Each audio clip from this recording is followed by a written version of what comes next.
तर मंडळी, सोनं आणि चांदी खरेदी करावी की नाही? काय वाटतं तुम्हाला? मार्केट जे खाली आलं आहे ते अजून खाली जाईल का, की अजून वाट पाहावी? मार्केटमधून जर पैसा कमवायचा असेल तर प्रत्येक संधी ओळखता आली पाहिजे.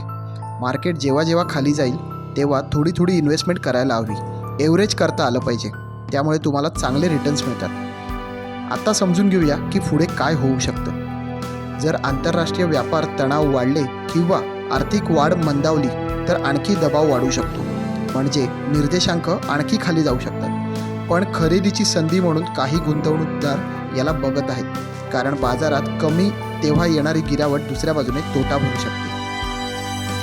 अशा परिस्थितीमध्ये गोल्ड आणि सिल्वर घेताना कोणते पर्याय आहेत? चला बघूया. दीर्घ कालावधीसाठी आणि गुंतवणुकीसाठी, म्हणजेच 3 किंवा त्यापेक्षा जास्त वर्षांसाठी जर तुम्हाला इन्व्हेस्टमेंट करायची असेल तर सोव्हेरियन गोल्ड बॉन्ड म्हणजेच SGP सर्वात चांगला पर्याय. दरवर्षी 2.5% व्याज मिळतं.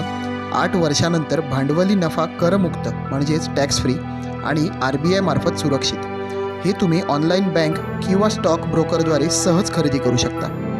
आणि कमी कालावधीसाठी म्हणजेच 6 महिने किंवा 2 वर्षापर्यंत, किंवा किंमत वाढल्यावर विकायचं असेल तर तुम्ही गोल्ड ETF घेऊ शकता किंवा डिजिटल गोल्ड घेऊ शकता. मग ते फोनपे, ग्रो, पेटीएम किंवा जे काही तत्सम तुमच्याकडे ब्रोकर्स किंवा ॲप आहेत त्यावरून.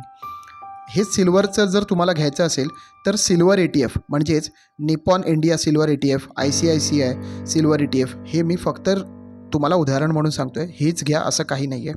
ही उत्तम, कारण फिजिकल साठवण जी तुम्हाला करावी लागते ती करावी लागत नाही. आणि सिल्वरचे मिनी बारसुद्धा मिळतात, म्हणजे जसं आपण गोल्ड कॉईन घेतो तसेच सिल्वरचे बारसुद्धा मिळतात, जे तुम्हाला फिजिकलमध्ये खरेदी करू शकता. ते तुम्ही तुमच्या सोनाराकडून घेऊ शकता. तर आजचा हा व्हिडिओ तुम्हाला कसा वाटला आणि हे सल्ले तुम्हाला कसे वाटले हे कमेंट्समध्ये जरूर सांगा. पुढच्या व्हिडिओसाठी कोणत्या विषयावर बोलायचं आहे हे सुद्धा तुम्ही सांगा. आपण आपल्याकडून नक्कीच त्याबद्दल माहिती देऊ. धन्यवाद.